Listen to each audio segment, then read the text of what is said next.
Diane, I'm listening to a podcast, Black Lodge Trivia Night. I've never heard so many game aspirations in my life. Okay, welcome back to Black Lodge Trivia Night. Apologies for last week. We were off because of Thanksgiving here in the States. For those of you that participate in Thanksgiving, hopefully you had a good one as well. But it meant that we were not able to get something together over the holidays. So apologies for that. But what we're going to do is we're going to come back this time trying another solo RPG. And this one, as you can see from the screen, is Rune by Spencer Campbell, published by Gila RPGs. And what we have here is a solo RPG that sets out to mimic, to give you mimic's the wrong word, but to give you a Souls video game, Dark Souls 2, 3, the Souls-born experience in a single-player RPG. So if you've seen anything on this channel, you know that there's a lot of Souls fandom here at Black Lodge Trivia Night. Matt's been streaming on Twitch Sekiro. We have Let's Plays of Demon Souls, the remake on PS5, Dark Souls 1. I've been playing around with Dark Souls 2. Matt did a little bit of Dark Souls 3 on Twitch. So clearly we're big fans of the Souls games. So when I saw that Rune was trying to give you that vibe, I jumped all over it. Now, I'm a little late to the party. This has been out for like at least a year or so. And I guess, I don't know. It just slipped under my radar. Solo RPGs were never quite the thing I was looking at too closely until somewhat recently, to be honest with you. So I'm catching up a little bit on some of the things we missed. And Rune is one I am very excited to try. So as we usually do, I will be using Foundry VTT. And I thought what I would do is I would just, show you, like instead, I could have had it all ready to go, but I thought I would show you, what I did to get this up and running. So, we just have a basic, set the mood kind of background. It's artwork that I licensed. And I'm going to start pulling out some of the things that I need to, to get this going. Rune. I think I have the right thing. I pulled all these up before, and I'm not quite sure where I put them. Background images. Here we go. So first and foremost, we are going to pull out a character sheet. Now, the reason why I'm going to put the character sheet in the middle, we're going to pull out some of the trackers that we need. Whoops, lost connection to the server. Let me set this all up again. There we go. I'm going to start pulling out some of the trackers, and then we'll get this all sort of organized in a second. Images, background. So we have the realm clock. We need the death penalty. I'm going to pull out sort of the realm sheet, and I'll sort of explain all this in a moment. Realm clock. I'll pull out the sort of battle board, and we'll go from there. Okay, so let me get this a little organized, and I'll explain why I did this sort of as I did. Part of the way Rune works is you sort of put cards on top of your character sheet. It's not a typical data entry, so to speak, kind of sheet. So I wanted to have a way to basically have the cards lie on top of the, of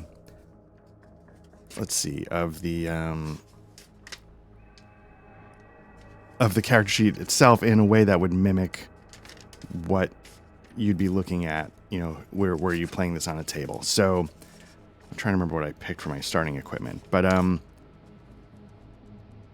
until we get that, so also what I need, and again, my trick is I make things character sheets. So I'm going to have some markers. We need about 4 markers, 5 markers for here. So I'm going to pull those out. I don't know if that one registered. So basically, we're going to need 4 to fill the day-night track. We're going to start in the day, and we're going to need 4 more to track the passage of time. So there's that. We don't have to worry about any terrain yet. When the time comes, we'll deal with that. In terms of equipment, I think I apologies. I wrote it down so that I could clear it. I was going to have this set up ready to go. And then I thought it might be better to, go through the actual setup. And I forget what I put. Now, one thing I wasn't quite sure, you can pick two weapons, a piece of equipped gear, and then you have to pick a rune, which we'll get into in a little bit. You can have up to, I think, 3 runes active at a time. But so I was trying to think of what to use. I think I went with Fate Thief. And again, I'll explain all this in a second. I think this might need to be a little bigger.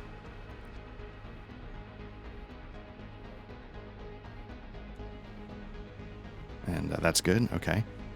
So yeah, Fate Thief. That's going to be one thing. I need a couple of weapons. Now, I feel like the Great Axe could be great. But I'm not 100% sure if it is a two-handed weapon. I thought it would say two-handed weapon, and it doesn't, so I wanted to assume it was one, but because I'm not 100% sure, I think because this game has a Warhammer, I'm going to go with a Warhammer. I'm a big fan of Warhammers and RPGs, don't know why. I need a piece of gear. I think I went with the Amulet of Dawn, and we'll go through all this in a second.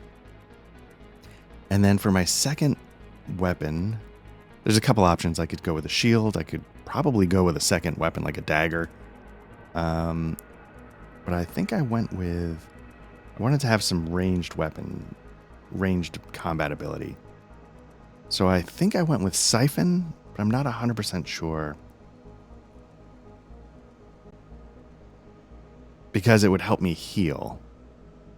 So I think I was very conscious of the fact that I was looking for something that would help me heal. Then, as far as your sort of stats, there's basically 3 numbers to worry about. Your health, which starts at 10 hit points. So there we go. You get stamina, which starts at 2. So let's change that to 2 hit points. 2 stamina points. And your lore starts at 0.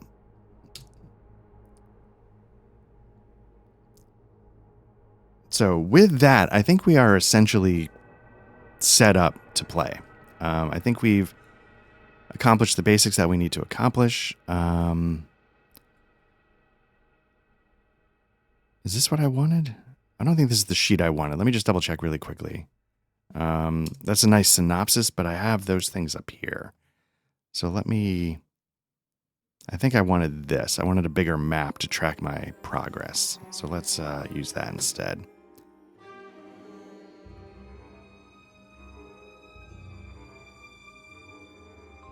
Okay, so yeah, we're going to need a marker to track our progress.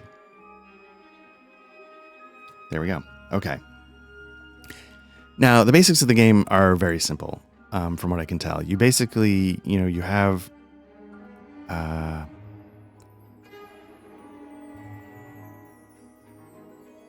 you have your character sheet with its 3 stats.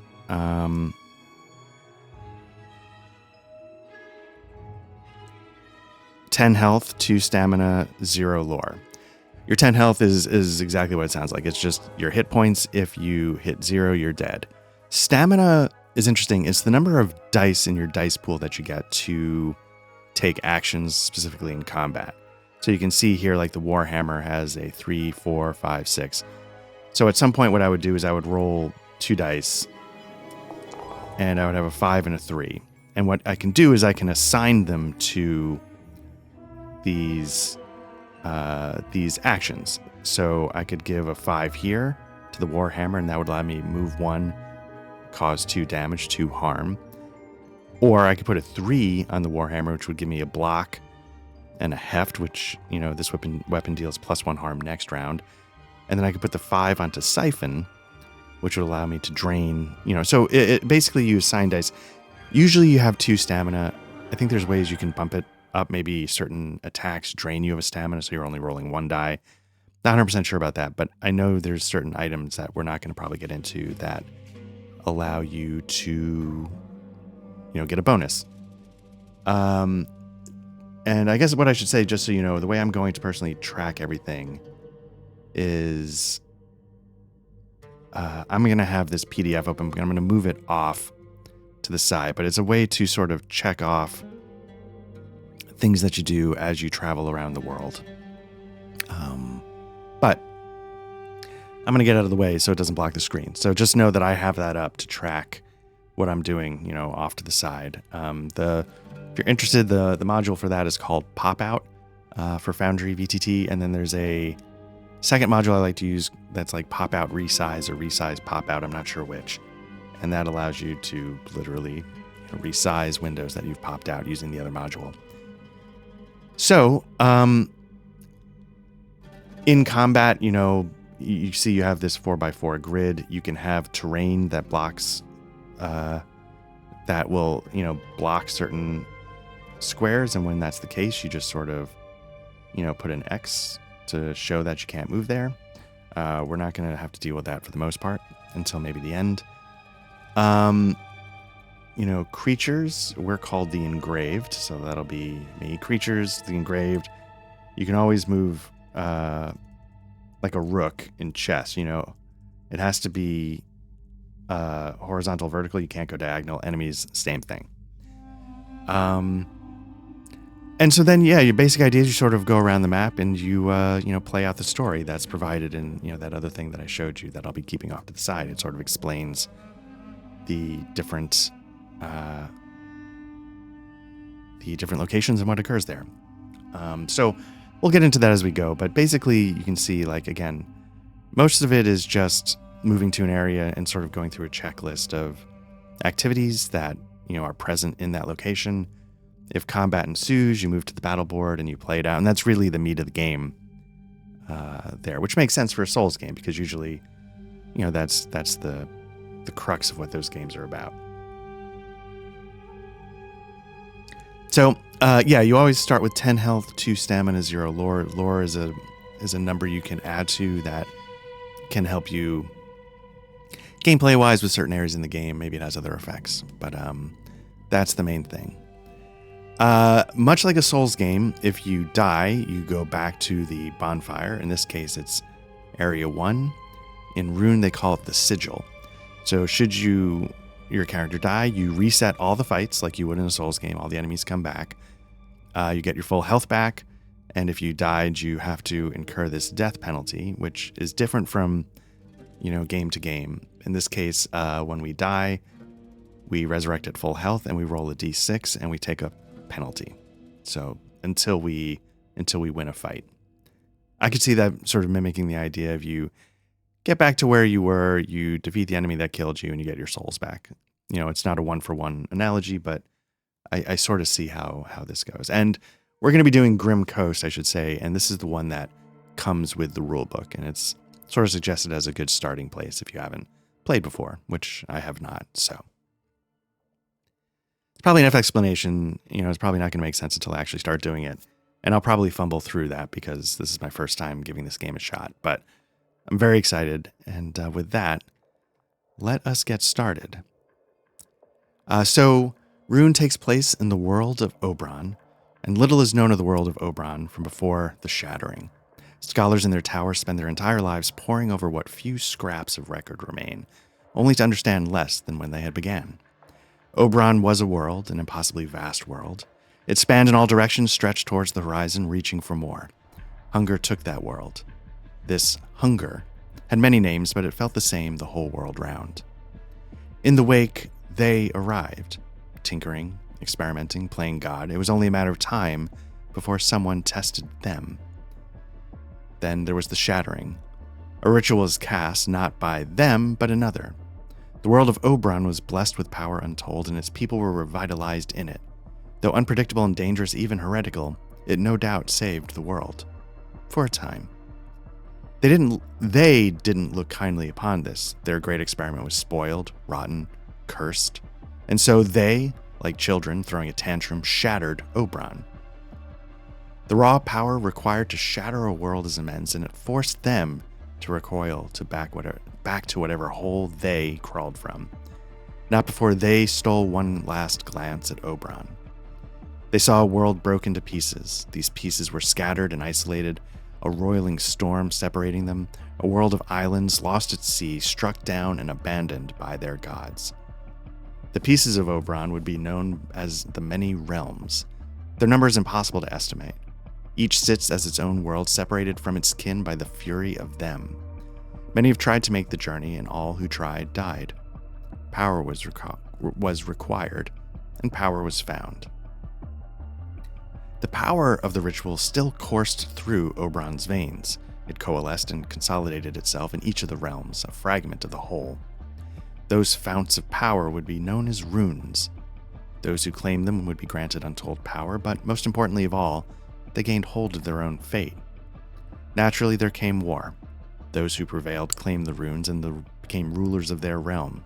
Rune Lords, they are known as, for they are those few who can walk the waters between realms. It is said that the runes are bound to their lords and none may separate them. They said that, until the engraved emerged. Cursed wanderers who have no realm to call their home. The engraved hold a power unlike any seen in the realms of Oberon. Since before the creation of the Rune Lords, the power to carve runes. Engraved are deathless. No matter how many times they are struck down, they seem to rise back up, drawn to the beacon light of their sigils. When they rise, they seek out Rune Lords, and when they find one, they kill it and take their rune. The engraved alone have the ability to take claimed runes and carve them into their being. If they can claim enough runes, they too can take back their fate. Seek runes engraved, carve them into your being, and bind fate. So as you can sort of see, that's the setting, the world. There was this world of Oberon. There was the shattering, and it basically splintered the world into a series of very distinct and separated islands. And so you can see we have our island here called the Grim Coast. As the engraved, as I just read, our power is that we can engrave runes. And so you get to pick a rune to start with that sort of got you into being an engraved. You needed one that sort of created who you are. So the rune I chose was called Fate Thief. And what that means is once per realm, which is, you basically get it once per game, you mark a point action before clearing out any fights there. So basically I'm able to sneak in, skip the fight, and check off an activity that would have come down further down the list. That's, I thought that was interesting. Yeah, and so basically, like they were saying, like when you die, you respawn, so to speak, to use the Dark Souls turn at your sigil, which is going to be, in this case, at point 1.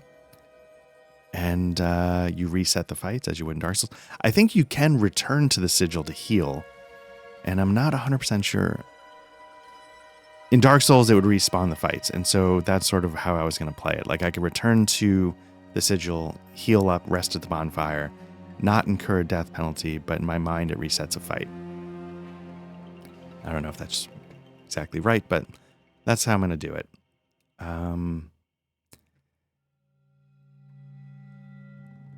Yes, yeah, okay. It even says here, like on that sheet I was showing you, it says point 1, sigil. If you rest there, recover all your health, unmark all fights in the realm.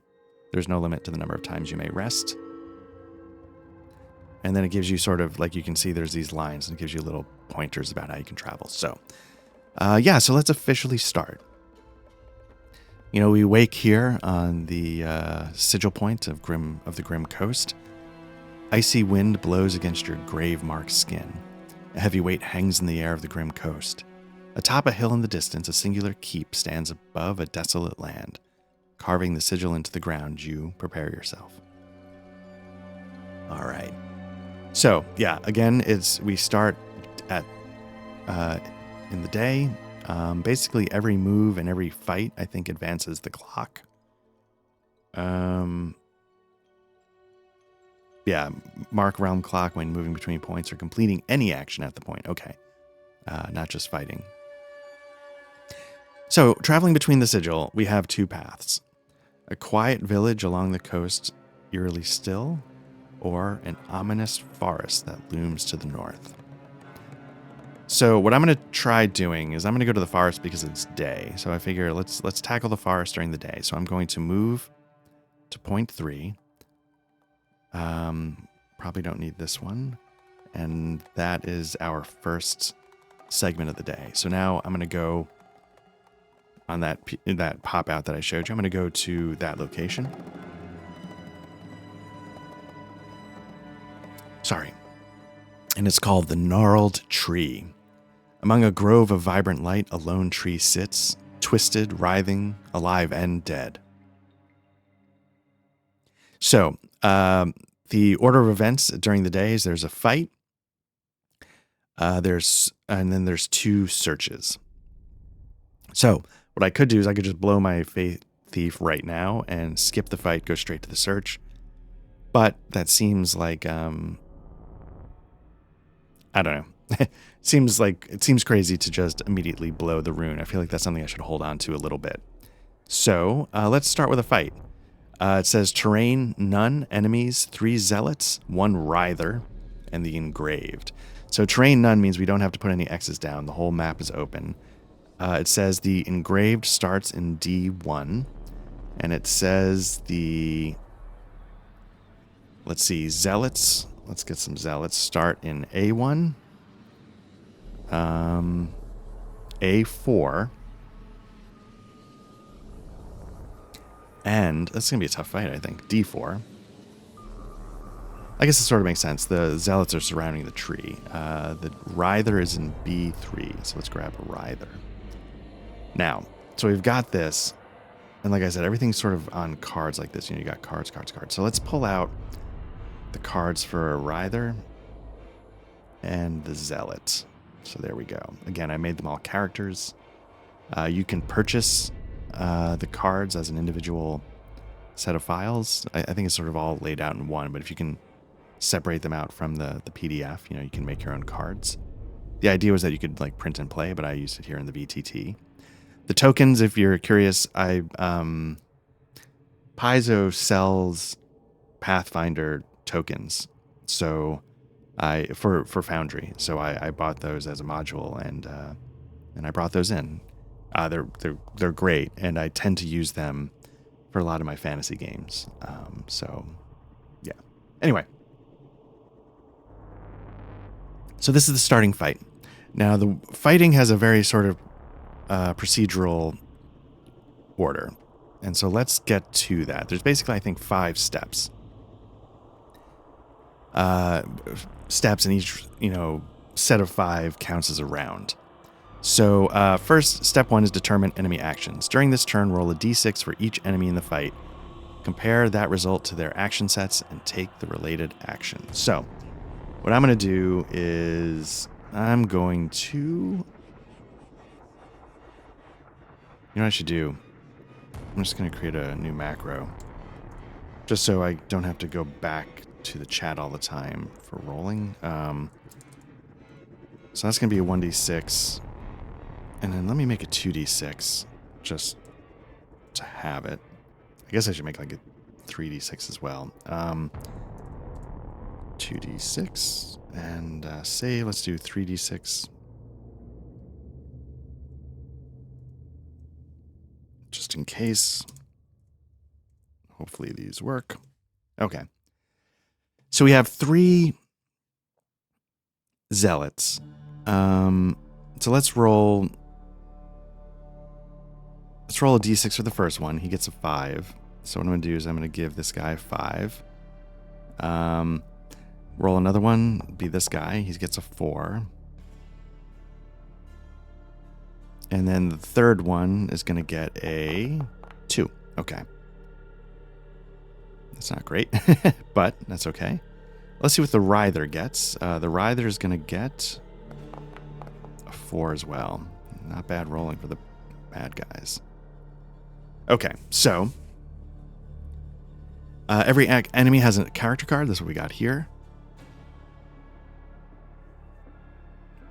So now I, as the player, know what the enemies will be doing, and I can sort of respond. And they sort of mention that's like in a Souls game. You sort of learn to you memorize movement patterns, attack patterns, timing, et cetera, et cetera. And, you know, so that feels like a good thematic way to handle that. So this zealot is going to be moving 1, harm. So he's going to move 1 and harm, but he's going to be out of range. His range is same and adjacent. Just for the record, you can have sort of stacking. 2 people can be in the same space, and that's it. So this person 4 is going to move 1 and harm. And again, you can only move horizontally or vertically, so that's not going to do anything. The 2 is going to move 3, boom, boom, boom, and harm 1. So this zealot's going to be able to get a shot in. Now, the Writher rolled a 4, which means the Writher can place a spike pod on any adjacent space. So I might need the information on a spike pod. So let's, so that's what's going to be happening there. So now step 2 is move enemies and non-harm actions. So they're going to move toward me, up 3. Again, we're going to be in the same space. So I'm going to take some harm from that character. I don't know if I actually need the dice anymore, but just to have it. So we've got that going, and now we need to drop a spiked pod adjacent. So let's get, I think I brought one of those out, so it has to be adjacent. So let's put one there. And let's see if there's a card for a spiked pod. There's not. Is there something on the card, though? Special, the Writher counts as a permanent terrain. Okay. So I doubt, yeah, so it looks like the Writher cannot move. Spiked pod, 1 harm when engraved enters or starts their turn on a space with a spiked pod. Got it. So had I been adjacent, it could have dropped a spiked pod on me and I would have started my turn there. So that makes sense. Okay. So we've done the move and non-harm actions. So now we move to my actions. What I do is I roll 2d6 because that's the number of stamina I have. I get a 5 and a 4. That's pretty good. So, oops. So let's see what I'm going to do. I'm going to 5 and a 4. This is probably going to get to be a hassle to lose just the dice. So I might just dump them on a pile somewhere as we go. So I've got a 5 and a 4. There's a couple things you can do.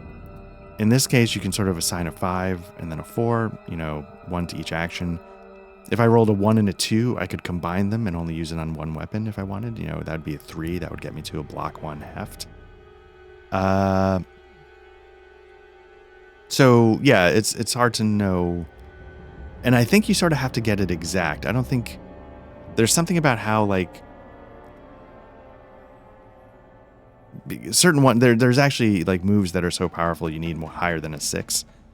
But I still think you have to get it exact. I don't know what happens if you get, like, a 1 and a... like a 2 and a 5 for a 7 when you have, like, a 6. I think you have to split them up, but don't quote me on that. But there is a way to combine dice in order to get the number you want. But what I'm going to do is I am going to put a 4. How much damage am I going to take?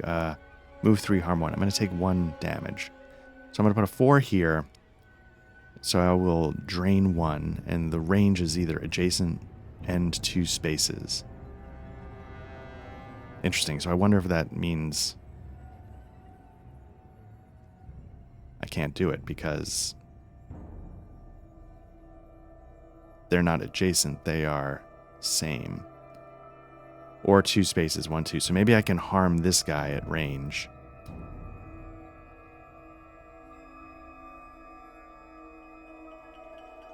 I'm starting to wonder if I don't have a weapon. Let me just look at if I don't have a weapon that attacks in the same hex. Let me take that. I might swap out then. You know, hopefully you'll, you know, bear with me a little bit. Range adjacent. Let me...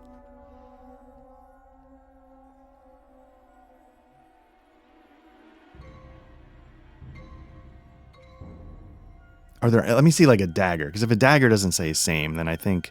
Oh, it does say same. Okay. So I'm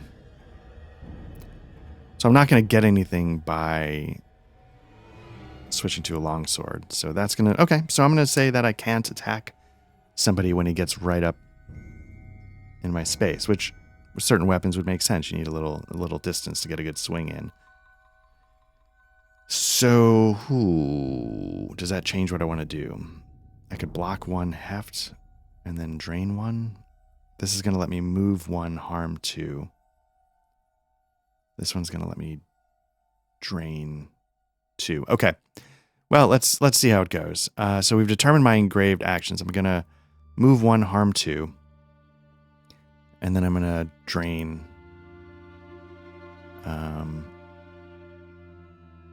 wonder if I'm going to be able to do that, though. Because if I have to move first. Right, because I'm going to move first. So let me think about that for a second. I guess I don't have to move.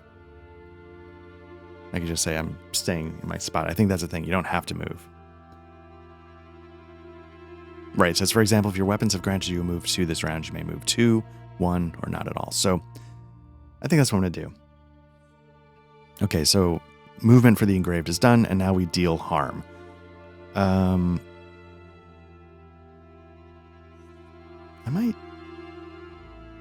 have a couple of markers. I might use some red markers instead of constantly changing these numbers out, typing, probably should have made like a 5 health token like you have like in some board games like Descent. Okay. All right, so yeah, let's see what happens. Deal harm and complete other actions. Harm is dealt simultaneously. So I'm going to take, what was it? Move 3, harm 1. So I'm going to take 1 harm. I'm going to deal 2 harm, and I'm going to drain 1 harm. So this zealot, you can see they have a health of 3, is going to take 1 damage. Again, I don't know if the right way. I probably should have 3 cards out, but I'd probably lose track. I'm going to clear this.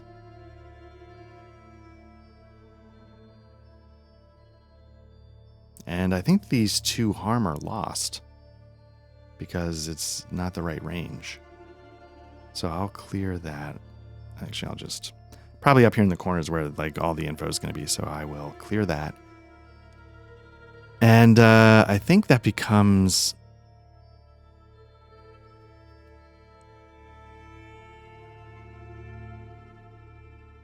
I think that's the end of the round.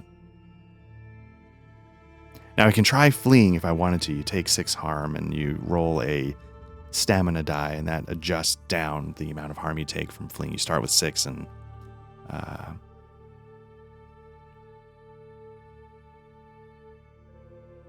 and again, remember, attacking is like moving. You can't go diagonal. Okay, so I think that's the end of the first, round of combat. So step 1 again. Let's, clear the dice. Oh, I said I was going to just move him off to the side, and I forgot, but that's okay. So starting with this guy, he's going to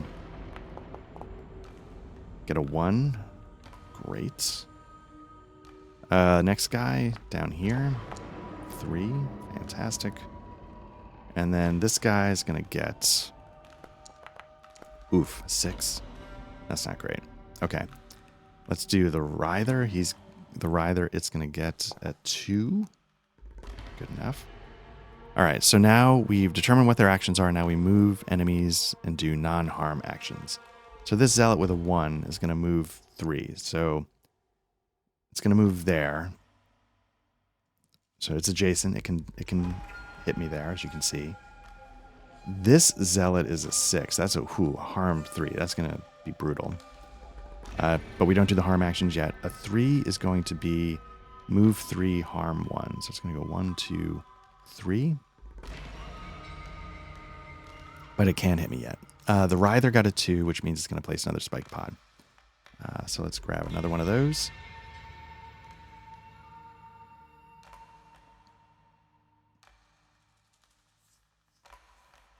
Okay, now we're on to, again, the Engraved, who gets 2d6. Double 2s. Okay. Double 2 is going to activate my Amulet of Dawn. Criteria, pair of dice values. Effect, heal 1 harm at the end of this round. So I'm going to get 1 heal right off the bat. Nope, that's not what I want. Let's grab 2 2s. And let's decide what I'm going to do. I can do one of two things. I can drain 1, or I can combine the 2 dice to get a block 1 heft, so that's going to negate 1 point of damage and add damage to next round.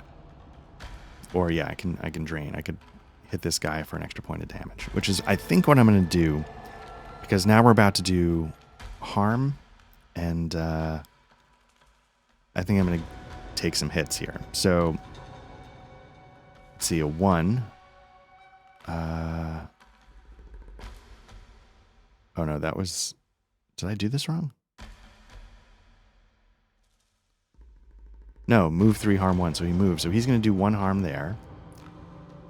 So that's 1 harm for me. This guy got a 6. So that's going to be 3 harm. So that's bad. I wonder if there's a way to just duplicate. I wonder if there's like a keyboard shortcut where you just duplicate a character that's already on there without having to drag it. Okay, so that's that harm. This guy got move 3 and harm 1, so it's adjacent, so it's not going to hit me. Okay. Now my moves are going to do a drain 1. It has to be at 2 spaces, so I can hit this guy for 1 point of damage. I will negate 1 of my points of damage. And then my Amulet of Dawn is going to heal 1 point of damage. So I took 2 points of damage. Let's get some of these dice off here. I'll just use this sort of like as a utility area, but again, some of it might get lost to the info on screen. But just know I'm just dumping unused tokens there. And I believe that is round 2. So now we go back to the top.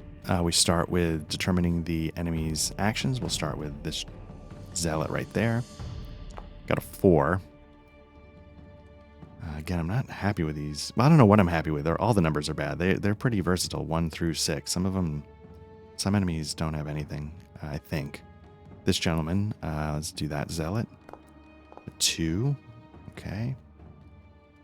Let's do that zealot. 3. Okay.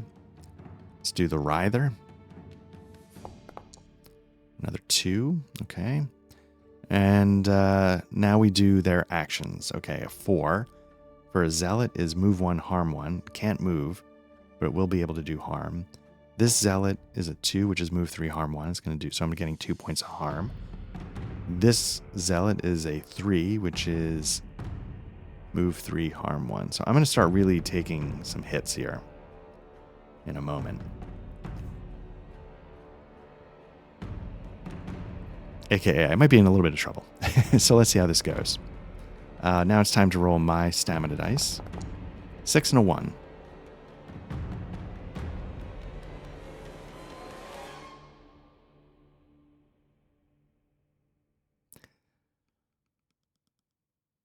Okay. So I think what I'm going to do, the 1's going to end up being lost. But the 6 I'm going to place on my Warhammer. And so now what I'm going to do is I'm going to move. I did their movement. I determined my actions. I'm going to move the engraved. I'm going to move there.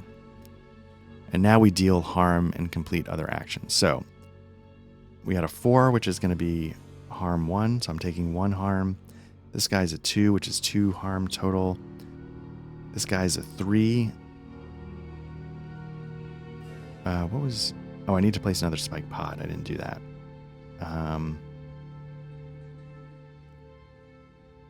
Let me drag a couple spike pods out. Okay. So this one's a 3, which is going to be move 3 harm. So I'm taking 3 harm total. So let me do that first and foremost. 1. So I'm down to half health. 3. Okay. So I've taken 5 hits. But now it's my turn to deal damage. Because I've got a 6, I moved my 1 and now I do 3 harm. They have a total of 3 health. So this zealot is going to go. So that's 1 down. All right, maybe I should have been doing this a little differently from the get-go. Okay, so with that, let's clear everything. I don't get any healing because I wasn't able to siphon. So now we go to the next round. So we start by, let's do this zealot first. It's a 4, which is going to be move 1, harm 1. Okay. I don't know if I've gotten...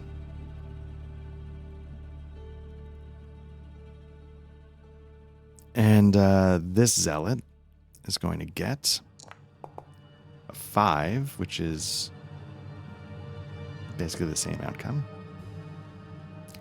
The Writher is going to get a 3, which is basically the same outcome, as has been the case. And then, let's see. So those are the determine actions. Now we move enemies and do non-harm actions. The spike pod comes out. 4 means move 1.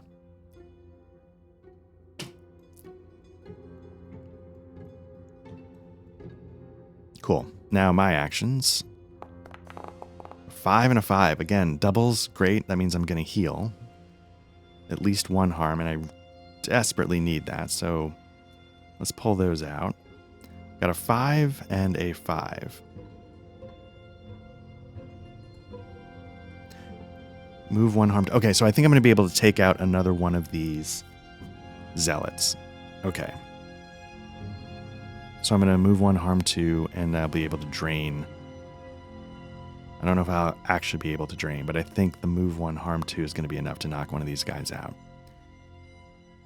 So we've determined that. So next thing I'm going to do is I'm going to move the engraved. I'm going to move... Ooh, I'm going to move here. Because I can hit and then drain. I was going to move there and knock this guy out, but I think I'll go there. So I can take advantage of both. Now we deal harm and complete other actions. So, and I might have moved out of the way of this zealot, who had a move 1, harm 1. So I don't take that hit. This zealot had a move 1, harm 1, so I take one hit. So let me do that. And now my harm is to do 2 damage here for the Warhammer, and they have 3 health, so this guy is going to go. And now I can drain 1 on this guy. So this one's hit for 2 points of damage, and I am going to drain 1, which will heal me for 1 point, and the doubles heal me for 2. So that was actually not a bad round. So now we go to the next round. Clear the dice. Again, I don't know if this is the best way to do it, but it's in my limited understanding of Foundry. This is sort of my shortcut cheat to do this kind of stuff. All right, so we're up onto the next round. We're up to the next round is what I meant to say. Start with the Zealot. The Zealot's action is a 3. The Writher rolled a 1. Okay. I don't know if it's going to be able to do anything at some point, because it can't move. At some point, it can't drop any more spike pods, so... But the interesting thing is, for me to attack it now, I'm going to have to take an automatic hit every single time. But I am curious if that's all it can do. Unless it rolls a 6. It just watches me sort of get stuck on its spike pods. And now for me, now I do their movement and non-harm actions. A 3 is move 3, harm 1, so it's going to move down there. And now I roll for my actions. Again, doubles. That's fantastic. And it's also I can hit the Writher from range. I don't need to go up and fight it. I can hit it from here if I don't mind, just chipping away over time. And heal as I do it. That'll be great. Okay, so I'm going to heal 1 because of the siphon. I'm going to move 1, harm 2. I'm not going to do any movement. I'm going to stay put. And so now we calculate harm. 3 is going to do move 1, harm 1, so I'm going to take another harm.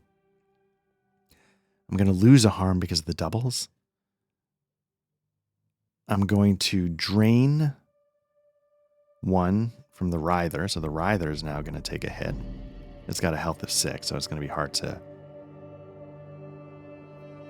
It's going to take a bit to kill it, but that's okay. I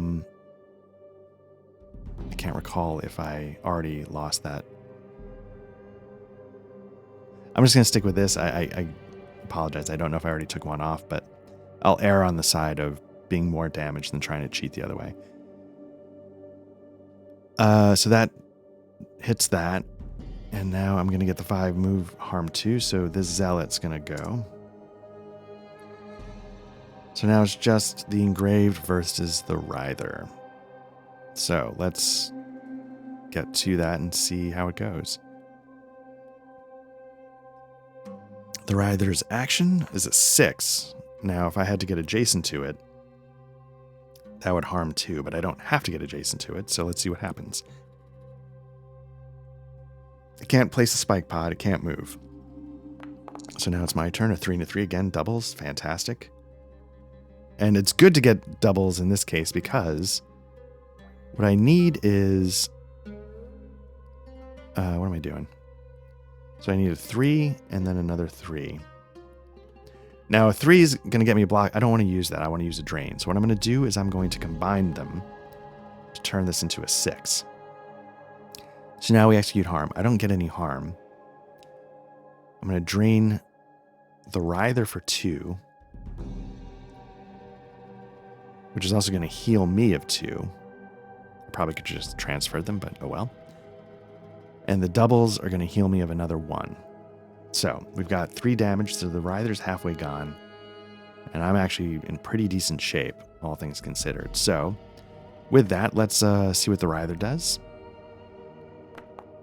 Same thing. Can't really hurt me, though. Adjacent, right? Let's see what the Engraved does. Man, getting really lucky on the doubles. So...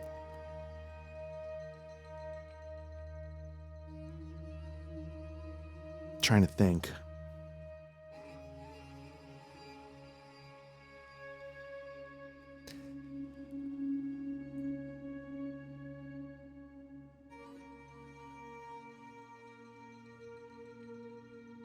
Okay, so here's what I'm going to do. The Warhammer is going to let me move 1 harm 3, so I'm going to do that. Because I'm going to heal 3. Oh, but it got a 6, so I'm going to harm 2. So I would take 3 hits total, but I would finish it off this round. And then I could heal 3 hits, so I'd be basically where I'm at. So I'll take my 3 hits, because he does a harm of 2, and I'm on the spike pod. I think that's how the spike pod works. Yeah, because I entered. Yeah, so there's 3 hits. And now I'm going to deal a total of 5. So the Writher's going to go down. And I'm going to heal 2 for this and do 3 more. So, and then the doubles. Okay, so I'm going to be down to 1 point of damage. And that's the end of the fight. So there we go. We have defeated the gnarled trees combat. So what I would do is I would then check that box off for now. Should I go back to the sigil, the bonfire, so to speak, I would uncheck it and I'd have to do this fight again. But for now, we're good. So now that we've done that, we advance the clock. And so now there are certain things I can do during the day. I can search.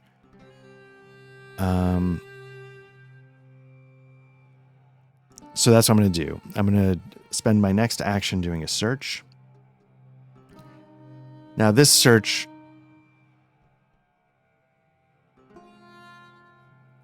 says Navigator's Pack, 2 uses. When used, the realm's clock does not advance when you travel. That's great. I don't know if I have a Navigator's Pack. So what I'm going to do is just type something up. It's a little clumsy, but let's see how it goes. Texts, Navigator pack 2. So we'll just put it right there, just so I remember that if I want to save on the clock, I can. So that's great. Okay. Now let's clear these dice. And let's see. But at the moment, I do want time to pass. So I'm going to check off that box. I did the first search. Now what I'm going to do is I'm going to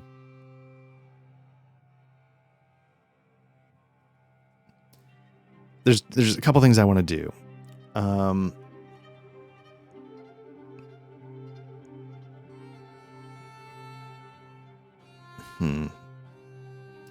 want to come back at night. That's sort of what I want to do.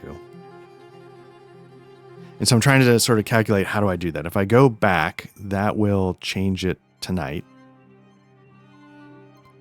So let's do that.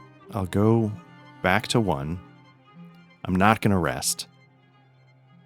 That is a movement. It changes to night. So we will clear these off for now.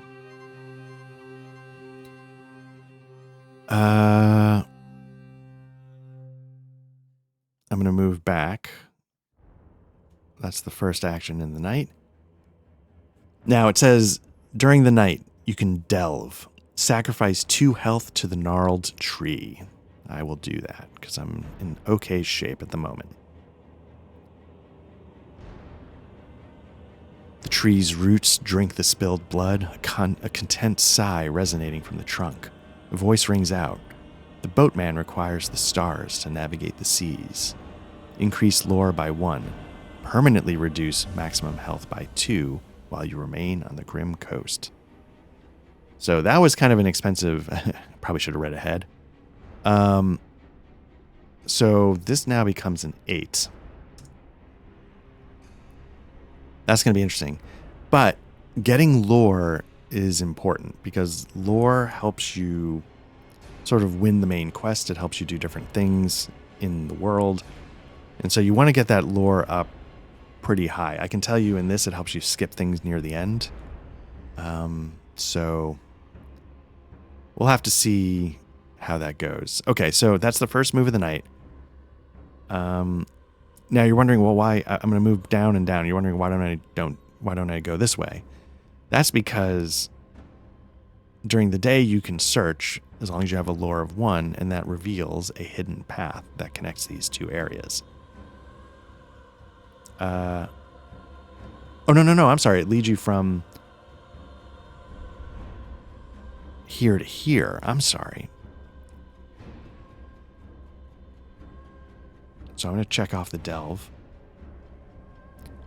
Okay, so yeah, I'm sorry. It connects these 2 with a hidden path. So I'm going to move to here.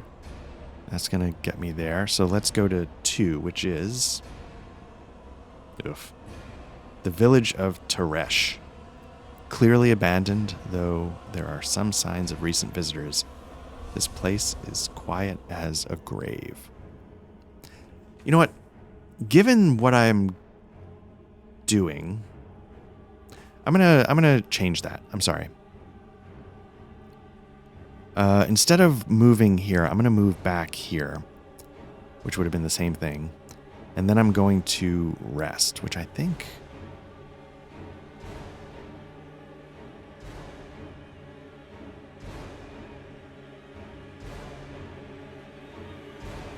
trying to see if it marks time. I think it would, but I don't think it like resets it to the morning. So what I'm going to do is I'm going to rest. I'm going to reset the fight in the gnarled tree. But I'm not going to lie, the chances of me actually going back there for that secret passage are pretty minimal. So I might be done with that location, so resetting the fight there might not matter. That's sort of my thinking as I go through this. So I did a rest, which I think is an action at a location, which uses that. And then I'm going to move there, which is going to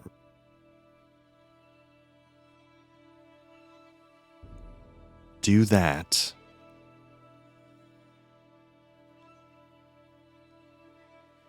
So I don't know if I'm going to play this right. Here's what I intend. I get there when this is full, which means that the clock switches. This is because I want to get there during the day and avoid a fight. That was sort of my... I'm hoping I got that correct. So that by filling that up, it immediately switches to day. It's not like you have to go through another action. Because that gets us to the village of Teresh during the day. Clearly abandoned, though there are some signs of recent visitors, the place is as quiet as a grave. So during the day, you can do a search. I'm going to do that. That's going to... Again, and what that does is a search.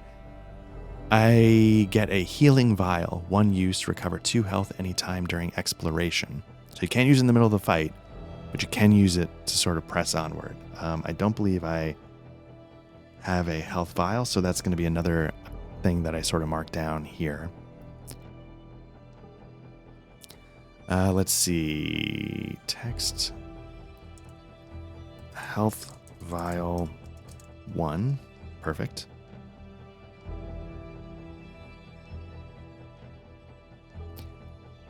Oh, it gets the job done. Now, this kind of equipment is not considered necessarily gear or runes or weapons, so I think you can just sort of have them, as much as you want. Okay, then I'm going to spend a second round here.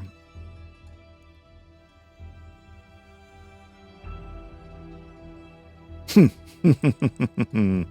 was just reading ahead on the village, and one of the things I can pick up here is the spell Siphon, which I already have, so oh well.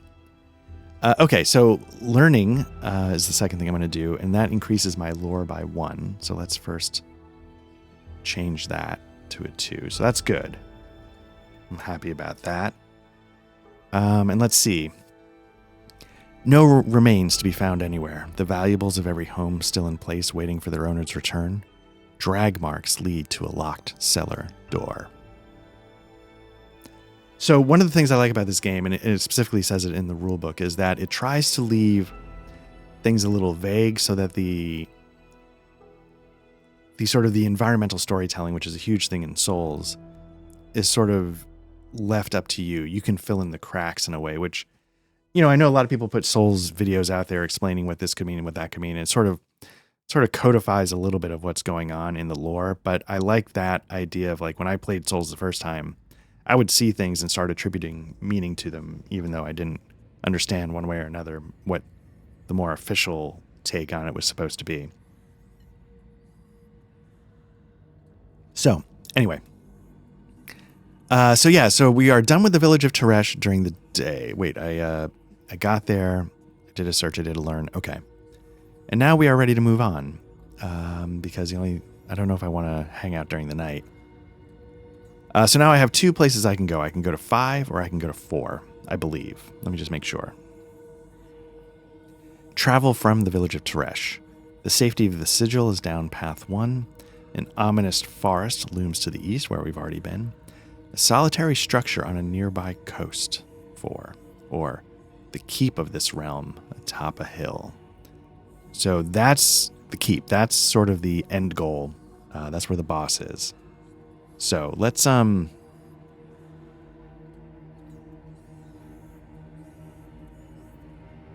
just so I'm looking what happens if I go to the keep. It looks like it's a giant gauntlet. So I'm not going to go there. I'm not ready to go there yet. I don't need to go take on the boss, so to speak. So I think...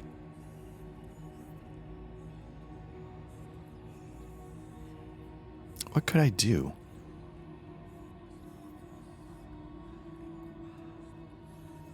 I could go to the boathouse and...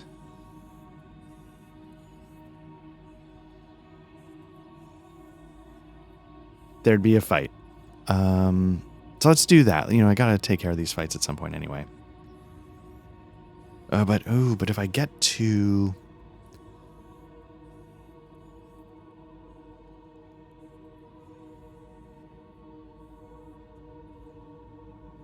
I'm trying to figure out, if I get to the boathouse at night, I can skip the fight.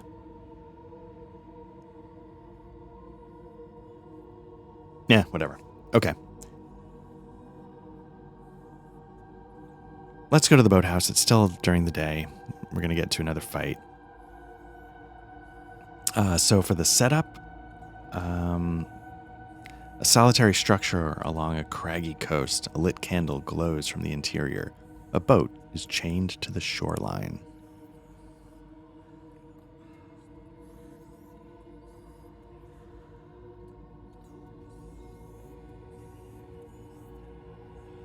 Okay. So for setup, we are going to need, there is some terrain in this case. It's got terrain marked, nope, that's the wrong area. Terrain A1, B1, so A1, B1, C1, C2, D1, 2, 3. We'll clean that up in a second. And by that I mean right now. There's D2, D3. It's always a little tricky on where to grab because I didn't know the best way to do it, so I made these tiles as well. There's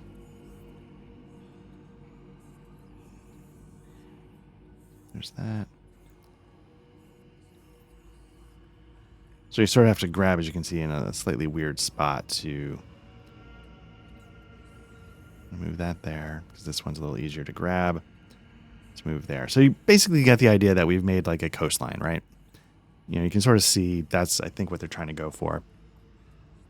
The engraved starts at A4, and we've got a zealot and 2 mercenaries. A zealot is going to start. Oh, we don't need these any. Oh, no, we need zealots, right?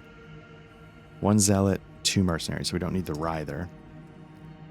So let's get rid of that. Let's get a zealot out in A2, and then let's get 2 mercenaries in B2, C3. And we need their cards for the mercenary. There we go.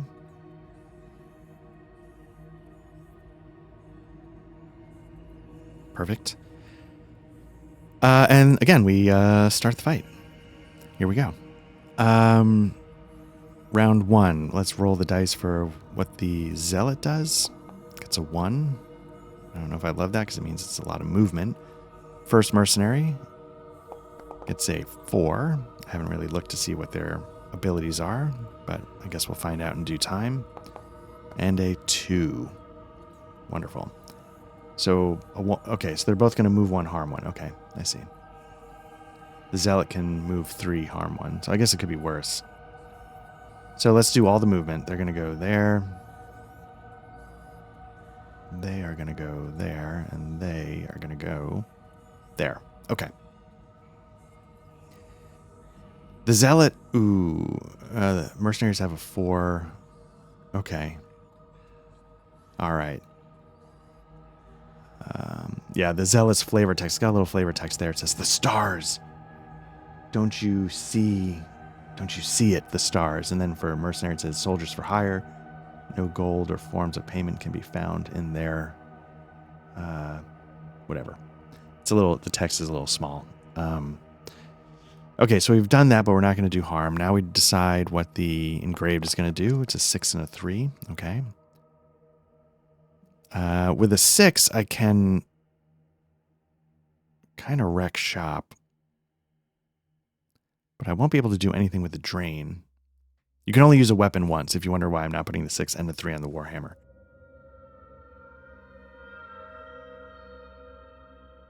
Apologies. Okay. So now I do my movement. I am not going to move. And now we inflict harm. So the zealot, move 3, harm 1. That's 1 harm. This person is diagonal, so they're sort of blocked out for the moment. This person was a move 1, harm 2, so that's 2 harm that I'm going to take. I am going to, so let me take my 2 harm right off the bat. Now I am going to move 1, harm 1. I'm not doing the move, but I am going to move 1, harm 3.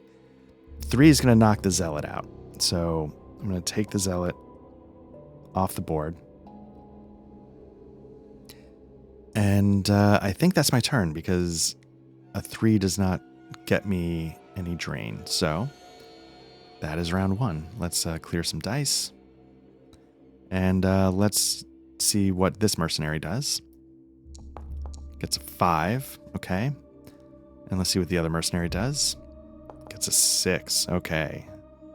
That's going to be a big hit. So let me see what I can do to... Oh, I don't do that yet. 5 is a... We don't need this. 5 is a move to harm 2. So I'm going to take a lot of damage here. So I'm going to move this...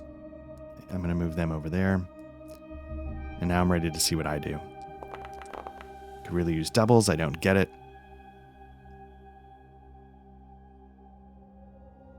What was it? A 4 and a 2? Yeah. Okay. So let me think about what I want to do.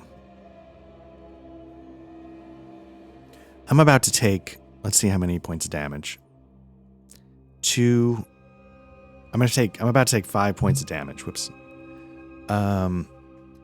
What I can do is I can combine these into a 6 and heal 2 of those because it's adjacent or 2 spaces. So that's what I'm going to do. I'm going to put both into there. I'm not going to move, obviously, and now we heal. Now we do harm. I'll hit this guy here. So I'm taking 5 points of damage, healing.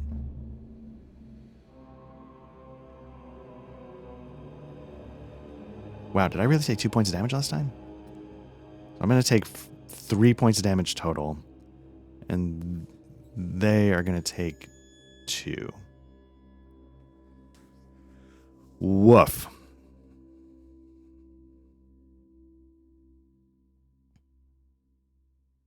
Woof, I say. Okay.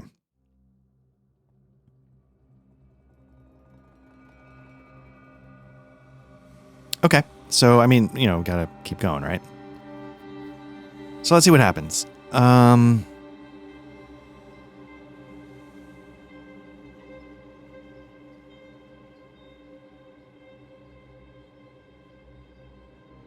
Got it. Okay, I see what's going on here.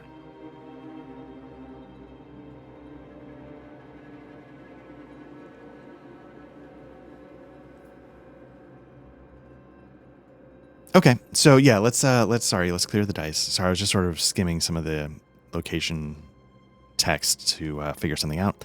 So this mercenary is going to get a 5, which is not great. So that's 2 harm.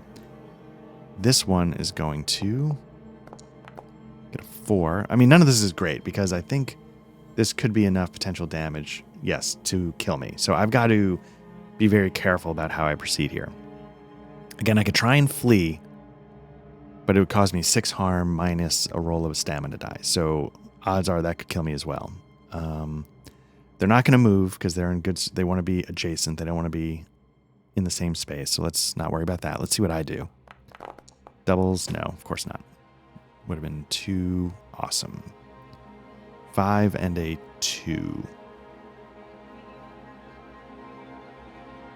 So here's where I'm trying to figure out, like, if I combine a 5 and a 2, did that become a 7, which would give me a drain of 2? That's what I'm trying to... Right, it says here, you may sum together your stamina dice and assign them to a single weapon. When doing so, you must use their exact sum when determining what actions the weapon takes. For example, summoning a 4 and a 3 makes a 7, but you cannot assign it to a 6. That's literally the example I need to see. Okay. So I could drain 1, and then I could drink a health potion. But how much harm am I going to take? I'm going to take 5 and a 4. I'm going to take 4 harm.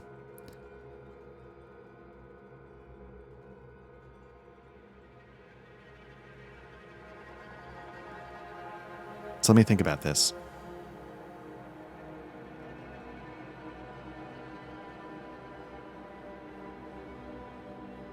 I think I am going to move.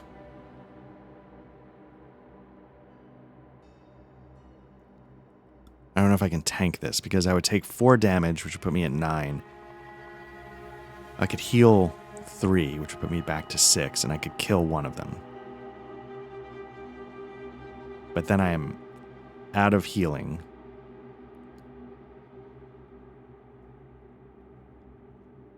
This is interesting. Okay.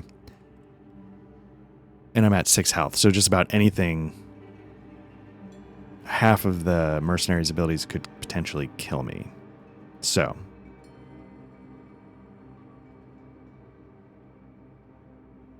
Because if I don't use it, I'm down to 8 health, and I think that makes me dead. Right? If I don't use the health vial. Because I could heal 1, but I'm taking 4, so that would get me to 8 exactly. So I think that would kill me. The other thing I could do is I can move here, and then I escape all damage entirely because I'm no longer adjacent, but I can't do any damage.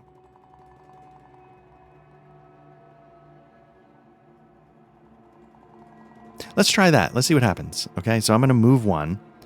So now we're in the same thing. That person can't hurt me. That person can't hurt me because, again, they need to be adjacent, not same. But I can't hurt them. So sort of let's call that like a dodge if we were using the Souls terms. And let me stick closer to this one because it's more damaged. They are more damaged. So I don't know if that was the right move, but let's see how it plays out. So we got a 5 for this one. And let's see what they do. A 2.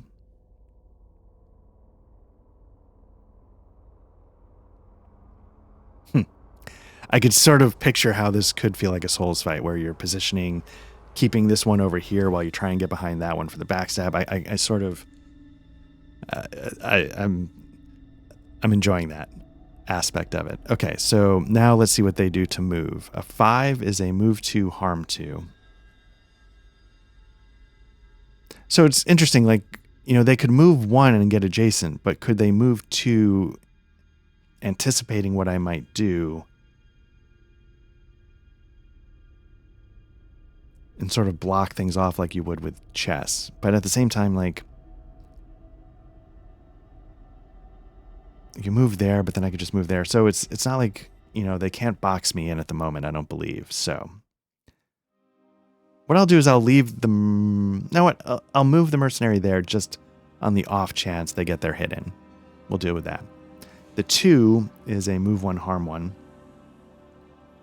Let's, maybe they'll try and box me into this corner. Maybe that's what they'll try and do. Let's go with that tactic. Okay, let's see what I do.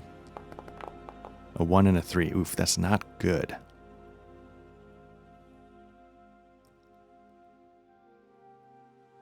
Although, let me see, that could play out. Let me see. A 1 and a 3 makes a 4. So I can either block 1 and heft, which is going to give me bonus damage next turn. But let me see what damage I'm going to take. I'm going to take 2, and I'm going to take 1. So that would be enough to kill me if I don't use the health vial.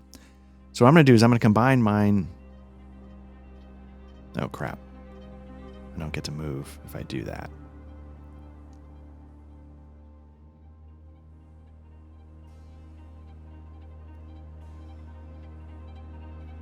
Here, I would get to move 1, harm 2.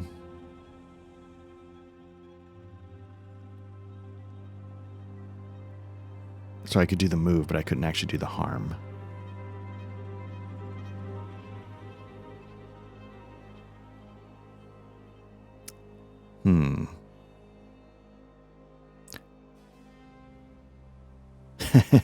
I really like this. I really enjoy this. This is a nice, like, tactical puzzle here playing out.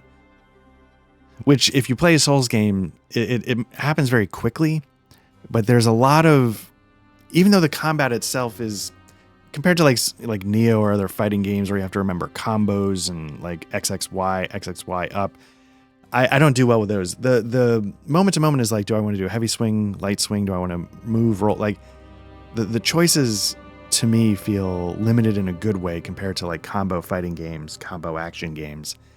But there's a lot of paying attention, like, okay, what attack am I anticipating? I see this move. Is he doing this? Let me start my response, or let me, you know, there's a lot of little tactical choices you're making moment to moment in a Souls fight that I think is getting represented here very nicely.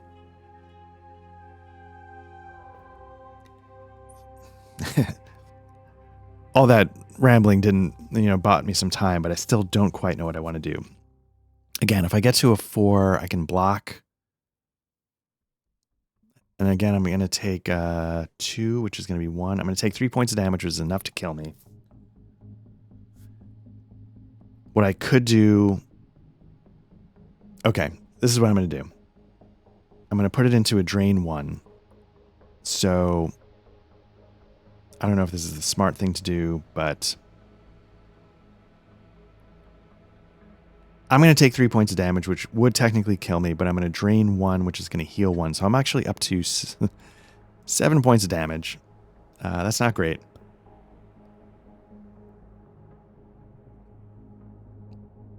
And they're up to 3 points of damage.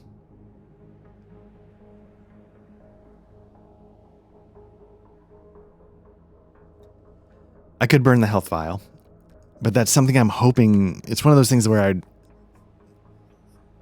feels like a good thing to have in a boss fight, right? So I'd hate to use it here against 2 mercenaries, where like 1 is almost dead. The other interesting thing is we can both harm each other at 2 spaces, so it's not like I can create space and damage them without them damaging me. So this could get tricky. Let's not use the thing yet. So I'm up to 7 damage, and let's go to the next round.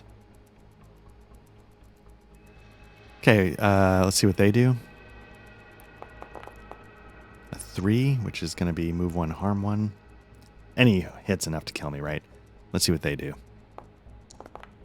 A 1, same thing, basically. So they're going to do 2 points of damage to me. Do they want to move? No. They'll stay.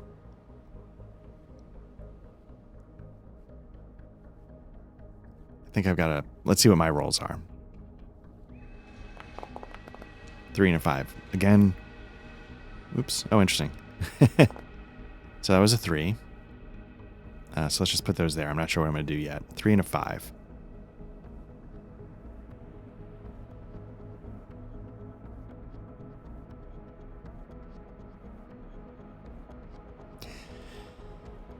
They're going to do 2 points of damage, which is going to put me to a 9. I can heal 1.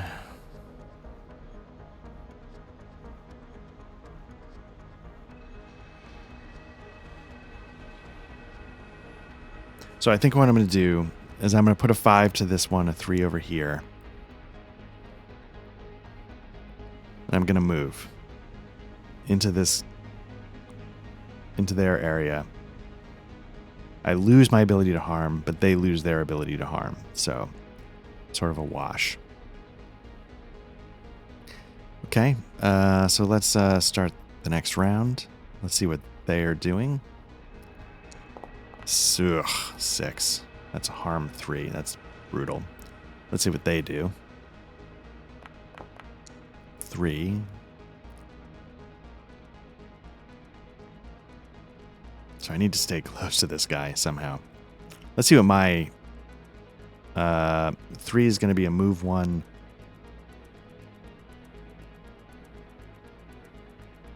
Harm 1. So they're going to move. Okay. So let's see what I do. Double. Oh, thank goodness. Clutch. Doubles.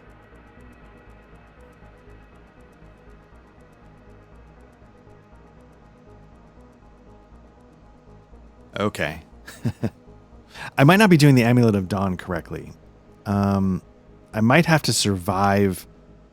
I don't think it would have mattered in the last fight, but I think I have to survive the hits in order to take care of the Amulet of Dawn, if that makes sense. I don't think I can just say, well, I'm going to have that come off so that absorbs 1 of the health and blah, blah, blah. I think I have to absorb the harm they deal.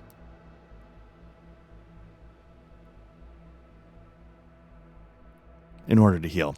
So move 1, harm 1. So I'm not going to move. I'm going to stay close because I don't want this 6 to hit me. This 3 can do damage. So I'm at 7. But because I'm going to block 1, it's going to negate their damage of 1. So I think that negates that, and then I heal 1 from the doubles for my Amulet of Dawn. So I think that's the end of that round. And let's see what happens. Is there a die under there? Yeah. Okay. So we start again with them. Let's see what they do. Oh my goodness, man. I'm going to have to stay right there. Let's see what they do. Nope, wrong one. Skip that. They get a 2 that I might be able to survive. And let me see what my options are. 1 and a 5. So I can either move 1, harm 3.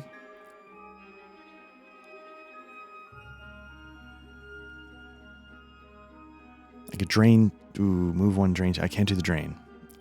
So 5 and a 1. I'm also going to get a +1 because of the heft from last time.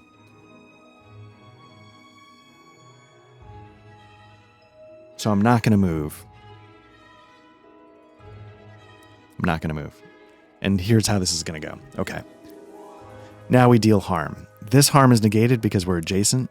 They are not allowed to move with a harm 3. They go all in on the attack. They are doing a move 1, harm 1. So they can hit me. So I'm going to take 1 point of damage. That puts me to 7.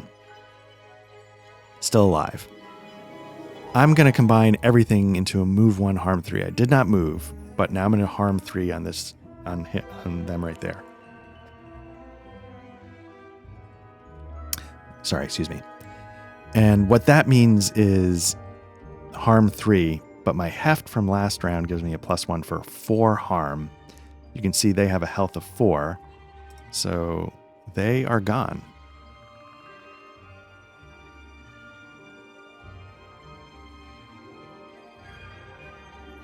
All right, great. Okay, let me think for a second. I think we're on to the next turn. So let's see what they do. They rolled a 1. Okay. Do I have any 1s out here? I don't. So let me bring a 1 out. Oh, I do have a 1 over here. Okay, whatever. Now what do I... Okay, so they get a 1, which means they do a move 1, harm 1. So let's say they go up here. Track there. Let's see what I do. 5 and a 2. Okay. 5 and 2. Okay, so let's see what we got going on here.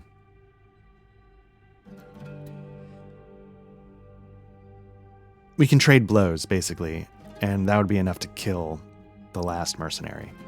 So what I might do is I might hold off on moving. Put it like this. The mercenary did his move, so it's going to harm 1, which would put me at 8, but I'm going to drain 1, which would put me back at 7. So again, harm happens simultaneously. And that means the point of damage becomes 4. And that carries the day, I believe. I think I'm doing this mostly right. You know, it says right in the rule books, hey, you're going to make mistakes. Don't sweat it. So I'm going to take that advice to heart and not sweat it. And I'm going to call that fight done. I can't remember. Did I...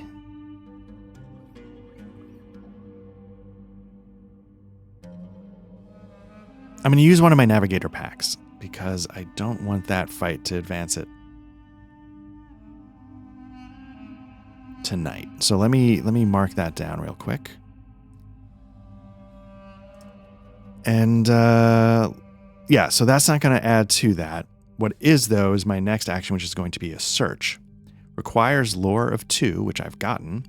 Gain the star charts, unique consumable. 2 identical maps of the stars, a moon compass on one, a sun compass on the other.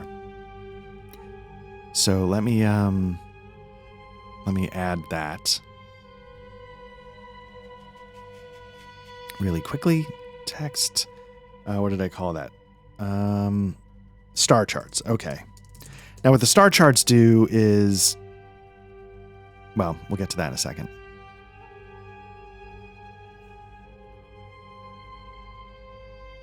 Okay, so that fills...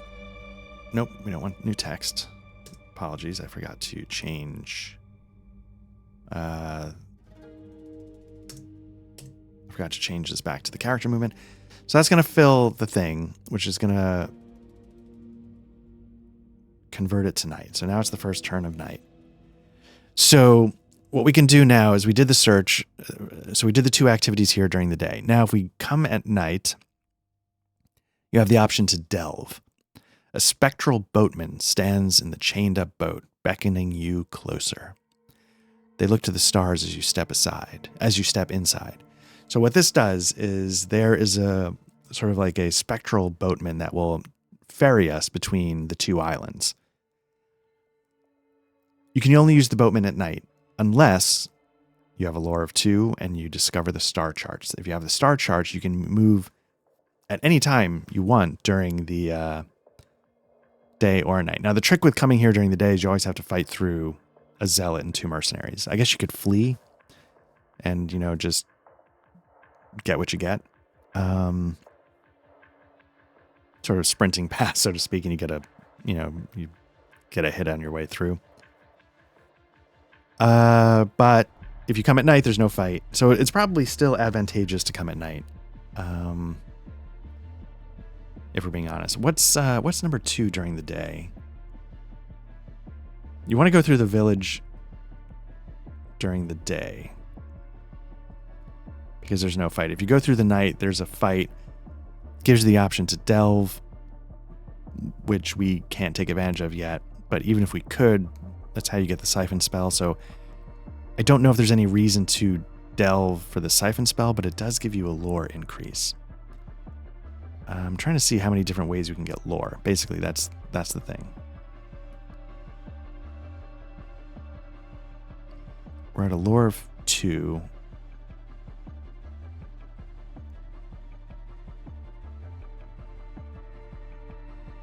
Looks like you can get to, if you did everything, it looks like you could get to a lore of 5.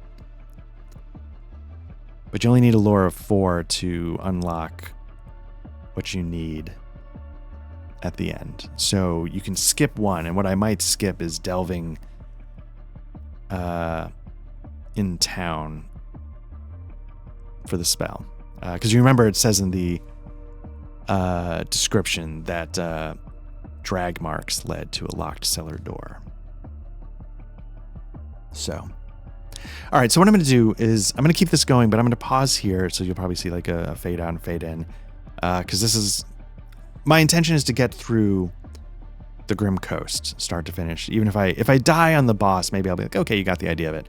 I won't like cycle through until I win, but that way you could see like a complete island playthrough. I think you can keep going against the, like, I don't think you have to just beat it in one or else you lose the whole. But yeah, so I'm going to pause here. We'll come back and we'll try and get through. You know what? Let me do this. I'm really hurt. Man, I don't think I unlocked.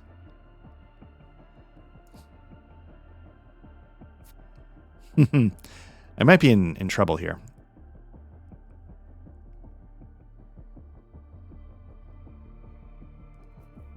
Okay, it's the start of night.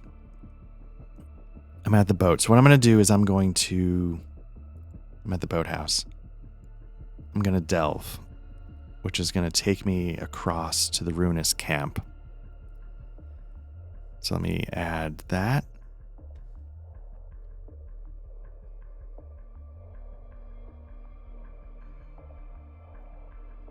It's going to be, I'm trying to figure out how to time the movements here. So now I'm at the ruinous camp. The smell of the grave is strong in the wind, even a distance from the camp. During the night,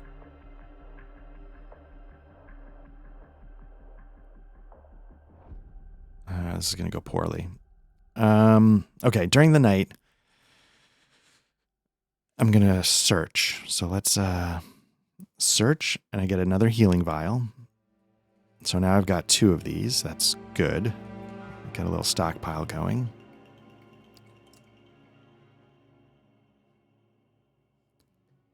For the next thing, I can learn, which is going to increase my lore by 1.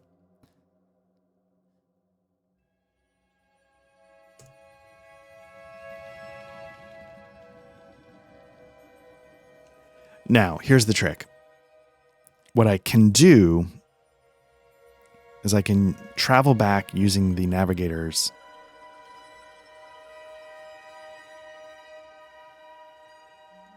Let me double check, because I think I want to get to the camp during the day, so maybe I don't need to use the navigators pack. So I've got to lure up to 3. Is there anything else that happens? Yeah, necromantic scribblings of a ritual committed in secret, a trap laid in the graven keep for an unsuspecting lord. Interesting. Okay.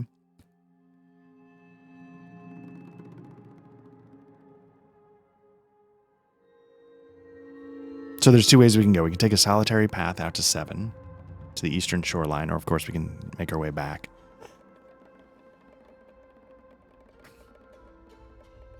Sorry about that.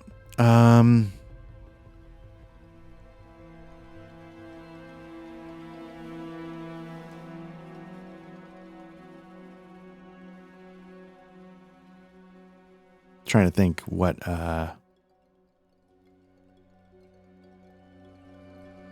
okay, you want to hit 7 during the day, but I am in really bad shape. So I want to make my way back. And I'm trying to I apologize for the dead air. What I'm trying to figure out is how do I get there without, burning too many resources. So I think what I'm going to do is I've done everything I can do at the boathouse.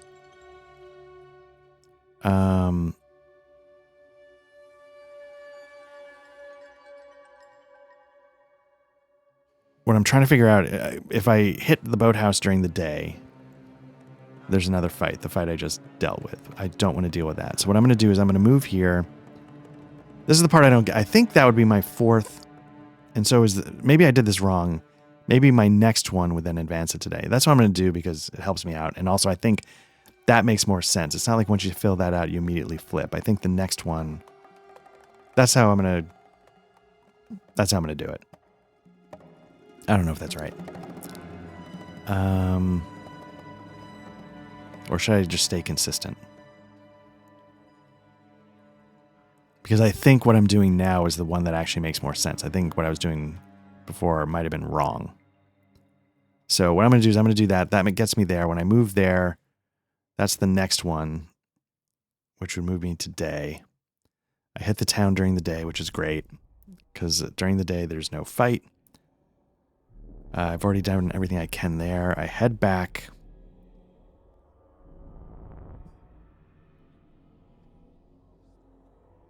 It makes sense, yeah, there'd be 4 actions in each. Okay, I'm going to do that. When I do that, I'm going to heal. So that's going to do that.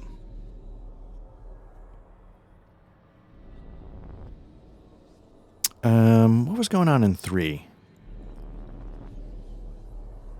There's a fight. Oh, wait, I got to reset the fights. I think the only fight I have to reset is the boathouse. I'm trying to remember in 3, there's the gnarled tree.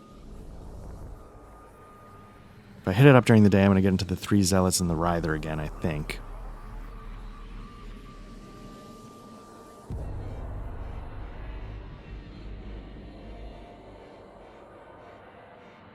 And I could, if I win the fight, I can unlock that secret path. Or, it's still day.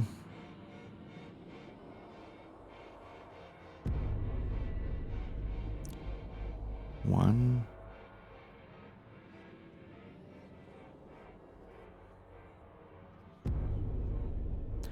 All right, let's see how this. How do I want to attack this?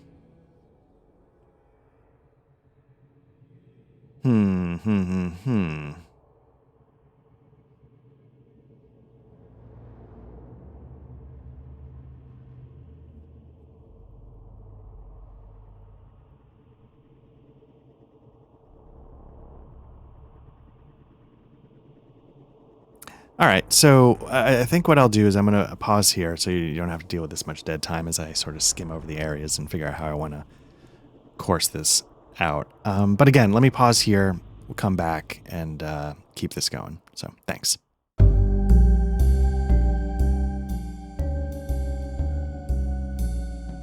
The music during the RPG session in Foundry was provided by the Foundry module Tabletop RPG Music and composed by Ian Fisher.